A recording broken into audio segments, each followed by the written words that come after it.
What's up, everyone, and welcome to another episode of Fed Twins. Have you ever wondered what happens to all those ugly motherfucking fruit? Well, I have. Because, damn, we love apples, I'm telling you right now. And we go to the grocery store every single week to buy pink ladies. What is the golden rule, Mark? First, are they cold? If they're cold, man, they look pretty. Do they have any touches? Well, if they're like has like these marks, hell no. Because we're freaking princesses right here. If they have a little dent in it, I'm not eating it. It's like the brown spot on the apple. Hell no. So that begs the question: what's the where do all those motherfuckers go that have these brown spots or the dents, or they don't have the great color or not the form? Because if you think about it, all the fruits and all the veggies that you see in the supermarket, picture perfect. What happens to the rest? Any ideas? 1 second. It reminds me of the meme where like, oh, women don't eat the banana with the brown spot, but then eat asshole. Well, bro, you would know. Bro, it's so true though. It's so true. It's us with the pink ladies. Anyways, so what happens with it? I mean, we definitely talked about Too Good To Go. And that's one of the applications where you can just go, for example, if the bakery, something like this, have leftovers, they can just offer there and then have the like a wonder bag, and you buy like you pay way less, and then you get. Or for example, we did it also once with what was it? Empanadas. Empanada, exactly. So you have always good deals. I think bakeries have much better deals though. All right, you're right with that. But I asked about fruit, motherfucker. So I'm not talking about bakeries, because Too Good To Go, I double checked. They have mostly restaurants, grocery stores, etc. But what happens to the fruit? So basically, farmers, the stuff that they can't sell to grocery stores because they're very picky, because they know that they have people like us, little princess and princesses. They're not gonna buy the apples that look funny or bananas that have a little bit of ditch or whatever it is. Yeah. So they usually throw it on the garbage. Yet, there's a massive opportunity. So, and this one guy, or actually team, like 4 people, 2018, found the same issue. They were picking apples, and they realized, hey, all the apples are on the floor. Nobody's picking them. They talked to the farmer. Long story short, they basically said, otherwise they have to throw it out. This guy fucking creates an e-commerce, like a Shopify, and grows the business. In the US? In the US. Near Philadelphia, he started. And grows the business incredibly fast. Then like COVID hits, and he thinks, okay, this is going to be the end. But boom, doesn't matter. COVID is obviously food. It's the main source. People online, they're like, fuck yeah, I don't have to go anywhere. Give me them apples. There we go. Grows it. Lucas, how much is 2018 they started. How much do you think they raised so far? That's a good question. I'm assuming, how big is the team? Can you tell me the team? I'm assuming they raised, let's say, 30 million. More. No. What do they all do, right? Do they also facilitate the shipping, or do they just facilitate connecting people? Okay. All right. So they started off with just fruits. Later on, they added different things. They added restaurants, they added grocery stores, they added suppliers such as like butchers and all that stuff. For example, cuts that are not sold. For example, I don't know, I guess in Europe, probably the chicken feet are not sold very often, like this, so that you can buy kind of stuff. So all this kind of stuff. So now they have between 1,000 and 5,000 employees, by the way. Wow, that is insane. But do they do the deliveries, Mark? Because again, they do all the shipping and everything as well. Okay, shipping is all included. So they take it from the farmer, and then they store it, because they need at least a storage facility. Because otherwise, how do you, especially with fruits, which has to be moved very, very fast. So they need like big farmers.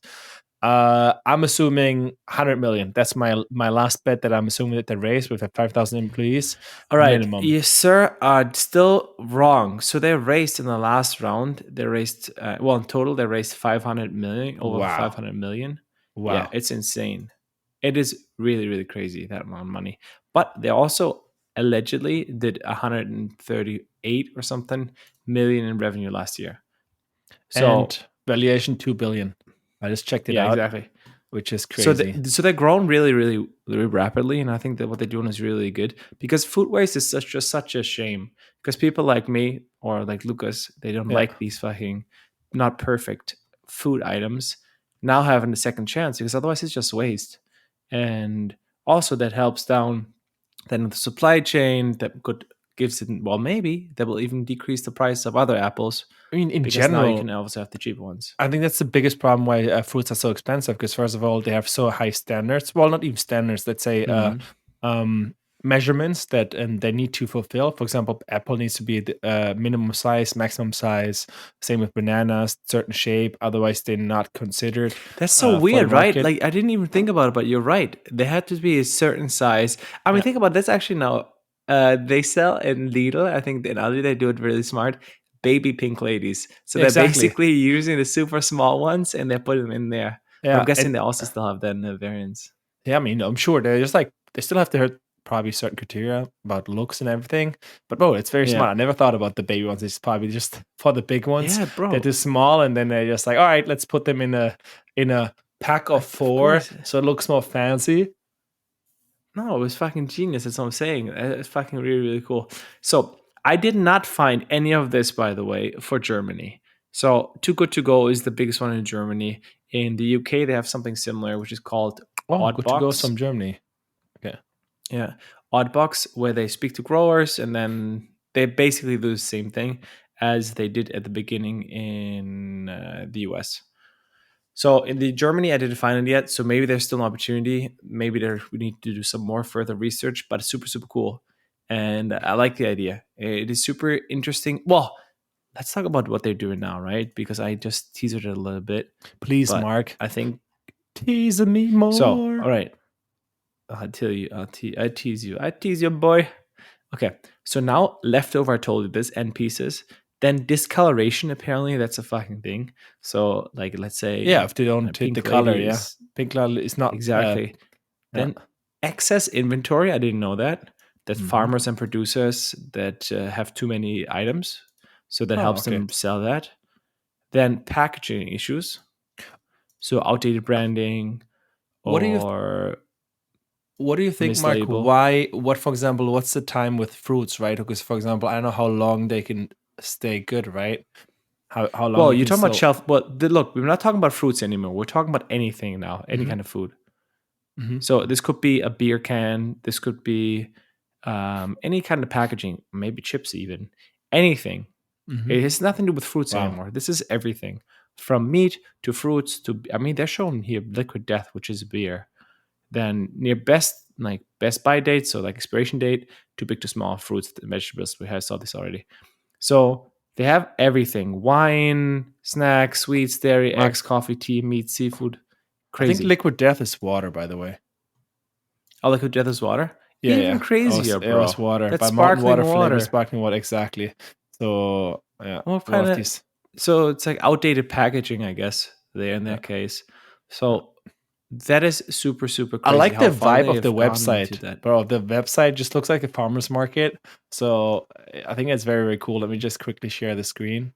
Oh yeah, I like it as well. Or like a tab, Chrome tab. Here we go. It's quite interesting. If you look at it, then it's just a farmer's market here. Like super cool. Like 40% off. Yeah, look, 20% off, 9%. So one of the things that I was thinking about is so and Too Good To Go. I try to sign up, by the way. Just Mhm, not side note, and they really should just have to. You have to be able to find yourself your store or something in the whatever login they have. mhm. So if your business doesn't, you can't find it, sucks to suck.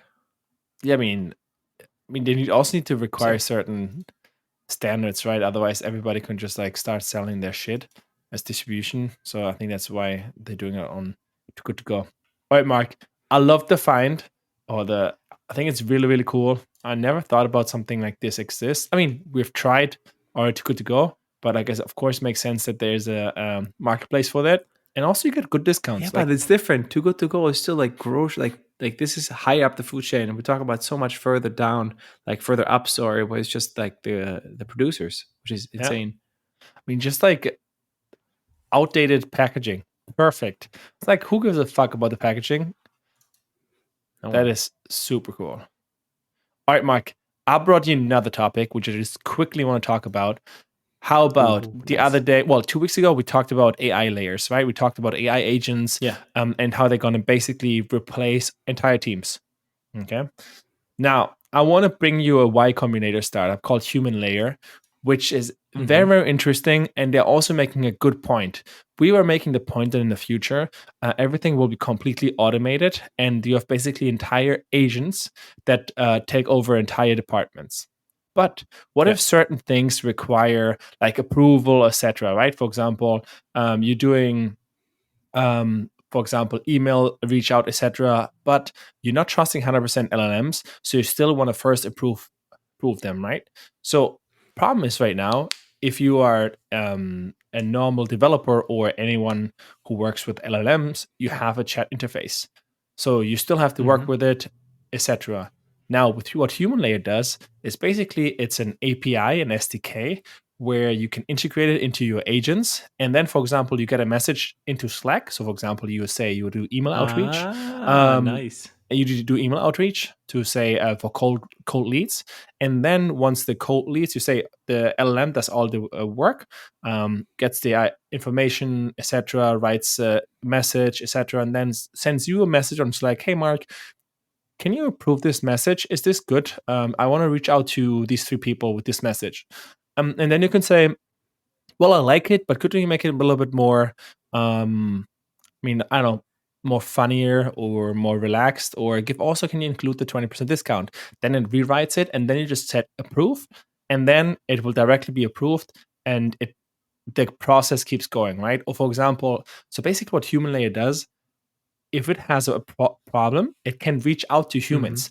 So not humans reaching out to LLMs or to agents, but agents reaching out to them. Just for example, if they're getting stuck at certain things or they need approval, especially when it's because the biggest problem is if you're building an agent or agents in general to be very, very functional or very, let's say, bring a lot of value, they Yeah. also have like they're dealing with high stake things that can also fuck up very badly, right? So for example, Ah, okay.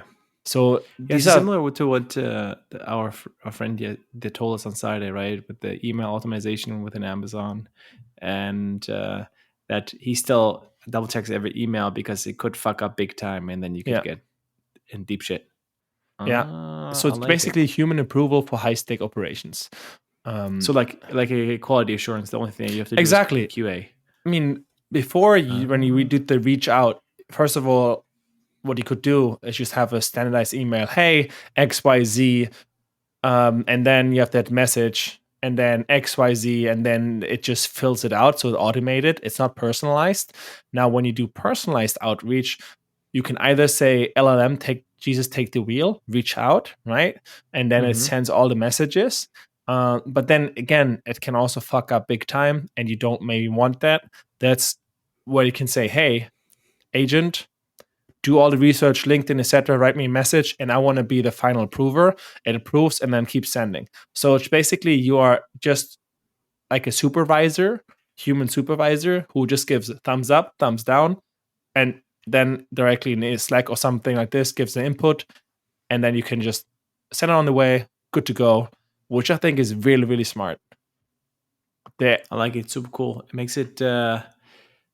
I mean, because one of the things is that AI can be wrong, and end of the day, this will make you so much faster. At least until AI is so much further advanced that it doesn't even need you anymore.